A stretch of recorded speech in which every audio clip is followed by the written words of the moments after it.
morning.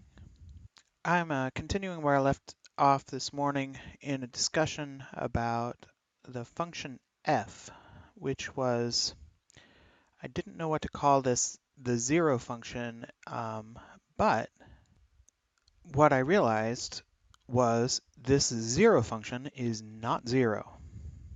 It is not generally zero. It is zero only when you are using points x comma y comma z in the surface z equals f of x comma y. The function f is actually a three-dimensional function. It is defined at every point in the space, and it is not zero generally in most points in the space. I'm not sure what to call it. The surface zero isocline function, which is zero for points x comma y comma z in the surface. So that explains why f can have a derivative with respect to x and a derivative with respect to y and a derivative with respect to z. I was wondering how f equals 0 could yield those things. If we just had a function f of x comma y comma z equals 0, then the partial derivatives with respect to x, y, and z would be 0. So in general, f of x comma y 0, x comma y comma z is non-zero, but setting it to 0 picks out points in the surface z equals f of x comma y. So I'm going to start working on an example. I'm going to call surface x comma y equals xy, and the Fcline, I'll just call it, is surface x comma y minus z. And Fcline is a 3D function, which actually, you know what? I could call it the altitude. I'll just call it an altitude because it just represents the height that you are above the surface. Okay, and here are the results of the operation. I named this thing altitude. It's the surface minus the z value. So that would mark how high you are above the surface. NablaId includes the derivative with respect to x, the derivative with respect to y, the derivative with respect to z, and then just the function altitude. So that is coming across here. Derivative of xy with respect to x is y. Derivative with respect of xy with respect to x is x. The derivative of negative z with respect to z is negative 1. Remember, the whole thing is xy minus z. Then, so that's NablaId right there. And then we did this evaluate, which took the entire thing, NablaId with respect to x, NablaId with respect to y, NablaId with respect to z, and finally just NablaId, the identity of NablaId. So that gives us along this vector, it gives us the nabla of z, and then through here we get that H matrix, which is the second derivatives, kind of a Jacobian type thing. I think this they called the Hessian in the article that I was talking to, Hessian, but I've been kind of calling it a Jacobian. And then right here we have our original altitude expression. What happens if we take the determinant? I think what is most easily done is to go along this row and then look at and then pick a third row from there, which will be this row. I will, you know what, I'll use a different color. Come this way to do this second part, which is going to be just, which is just going to involve these two things here. And so when you do the determinant involving those terms, it comes out to 1. And that's what's calculated right there. And then once we've found that determinant, we want to divide by f sub x squared plus f sub y squared plus f sub z squared. That would be y squared plus x squared plus 1 squared, square root into the fourth power, so it would be, well, it's going to give 1 over the square root of 1 plus x squared plus y squared for k, the curvature. So that's our curvature. So let's see if we can fill out what this metric actually is. I know that that's R, T, S, and S, and then it looks like we've got a bunch of zeros down this way. I think this might always be the case, since this is second derivative of a constant with respect, yeah, so, or second derivative of the function negative z is going to be 0. And then what do we have here? I betcha this is f, and then I think this was p and this was q, and this was p and this was q, and then this must just be -1. Yes, that does seem to be the way everything has kind of been laid out. So with one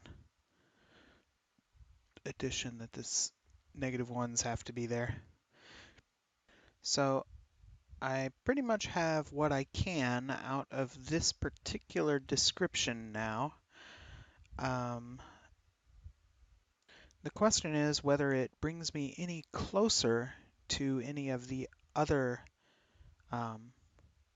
formulas. Because for one thing, I haven't come any closer to knowing what E and G are. So we need to see if we can figure out what E and G are. We also have nothing about L, M, or N. Here we are. Z equals L x squared over 2 plus M xy plus N y squared over 2. So in the example that I just gave, M was equal to 1, L and N are equal to 0. So if we are at a point of symmetry, we can describe the curvature near the point as z equals L x squared over 2 plus M xy plus N y squared over 2. Now, what is required for a symmetry point? You have to draw your xy plane so that it is parallel to the tangent plane. Is this requirement met in the diagram they're using on Wikipedia to describe the concept? Barely. It's hard to say that it's represented in a way that it's obvious. No. Well, if it were, if one thing is that the tangent line here should be, I would say almost definitely not. I would say that line, that tangent line right there where that point is drawn, is not parallel with this line. And yeah, those are spreading apart, which almost indicates that they aren't, this is not the tangent plane for that point. Of course, it might be that I'm suffering from some kind of optical illusion, but it definitely does not give a sense of parallelism to my eye.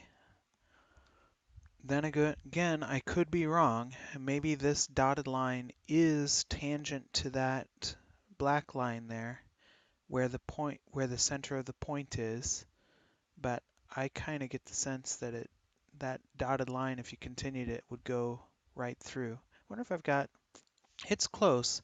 I stuck a piece of paper up here on the screen. I guess I can't really show you that in the video, but if you pause the video, take out a piece of paper, align that piece of paper with this dotted line, and what I found was there's a little bit of leeway, but it looks like this curve mostly dips down below that dotted line, which would mean that this is not the tangent plane for this point.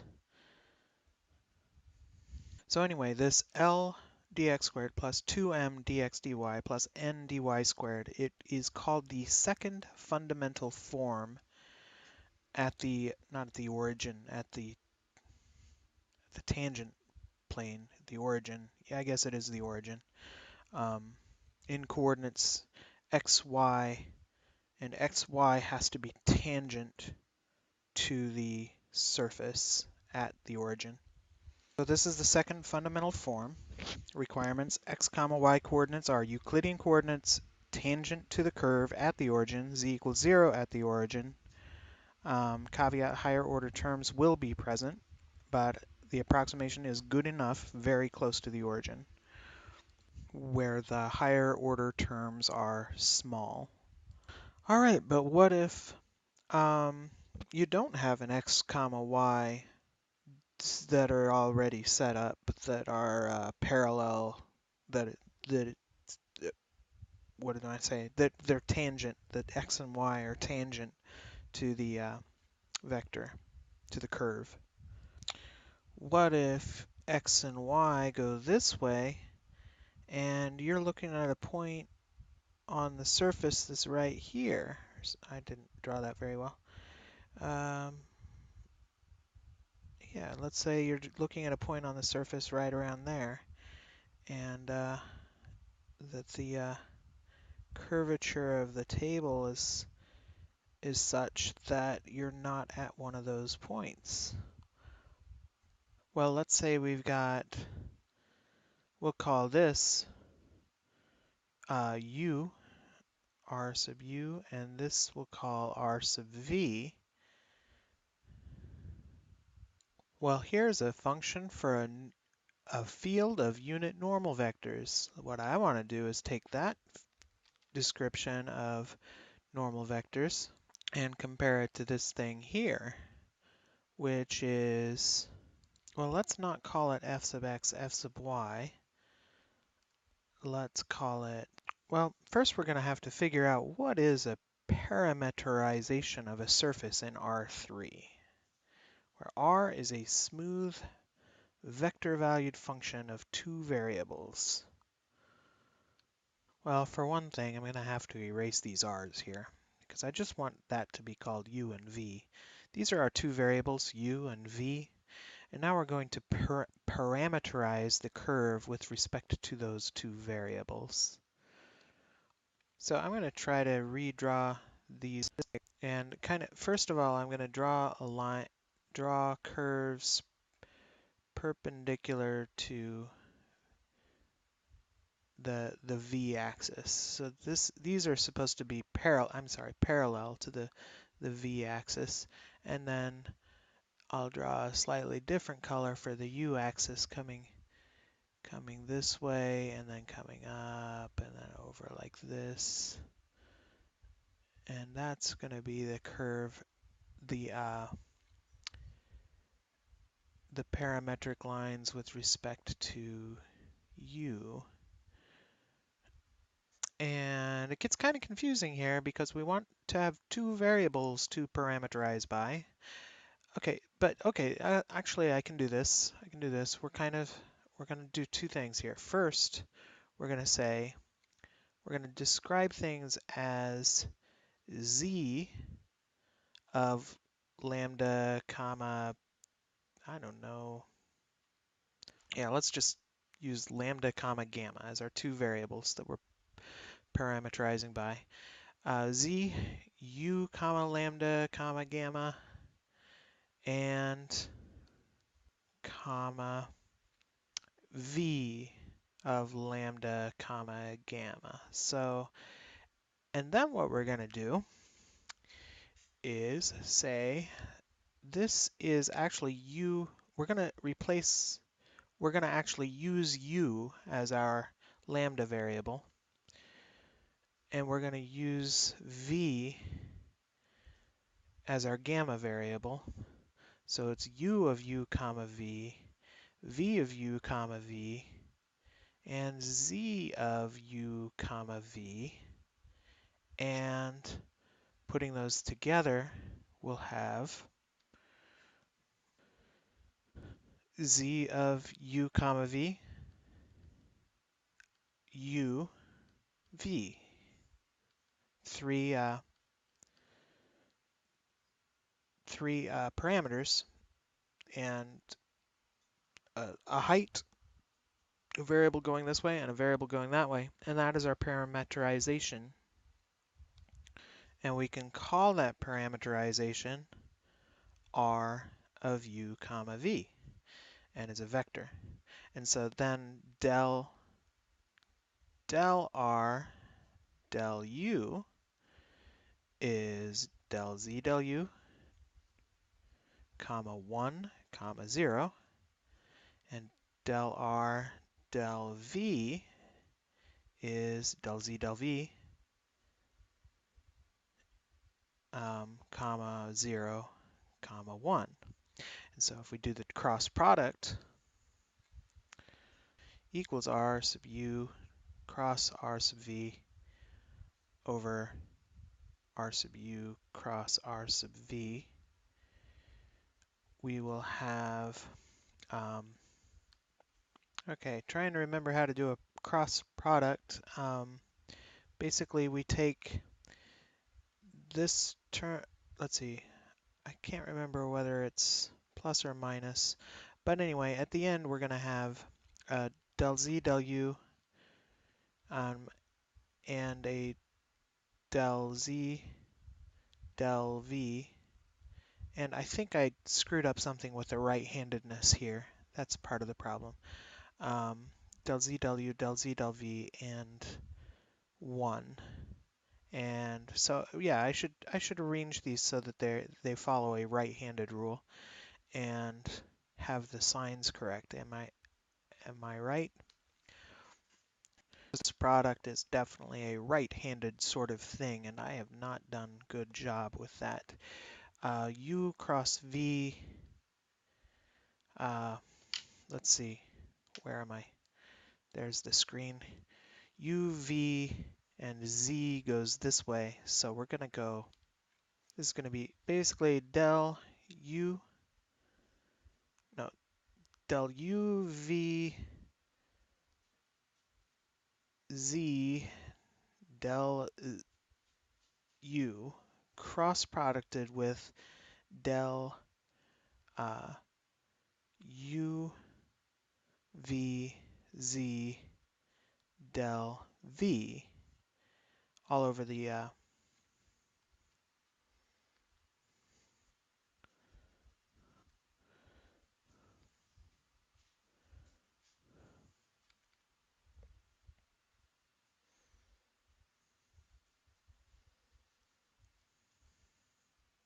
and what we're hoping to get from that is this.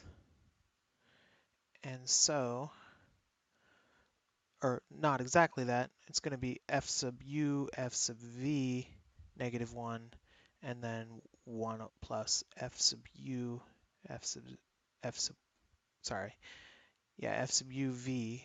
So it's not going to be the x and the y, but otherwise it's going to be exactly the same.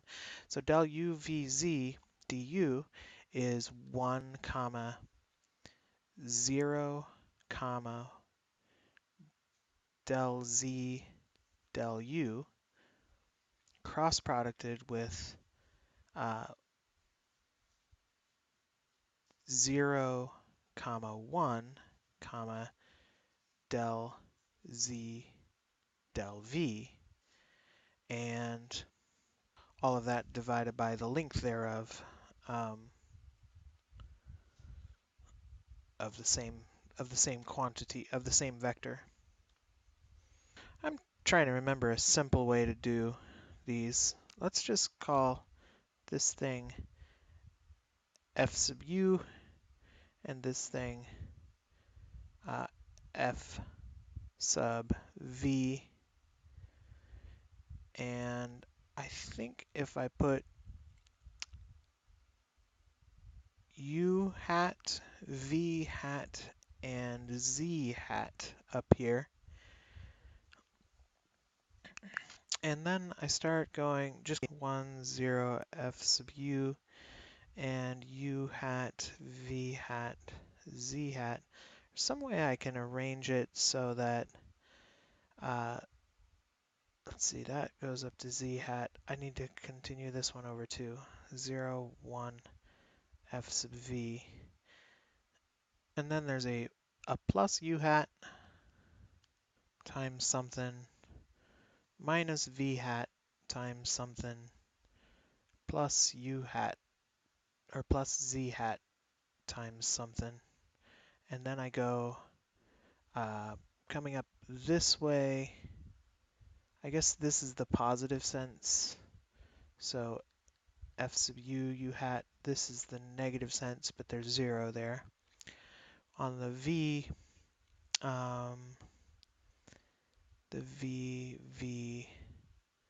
this is the, maybe this is the positive sense. Maybe it's all positive when I do it this way, positive this way. And so that would be f sub v times v hat. And then z comes this way, and that's going to be a negative. So -1, and then the 0 times 0 gives us 0, of course. So yeah, that definitely gives the Gauss normal map. Except all the variables have been changed to, but this is p, f sub u, this is q, f sub v, this is z at -1, and then the length of that would be 1 plus this square, or -1 squared plus this squared, and take the square root. Alright, well, this video is once again getting pretty long. Hopefully it records okay. Thanks for watching, and have a nice day.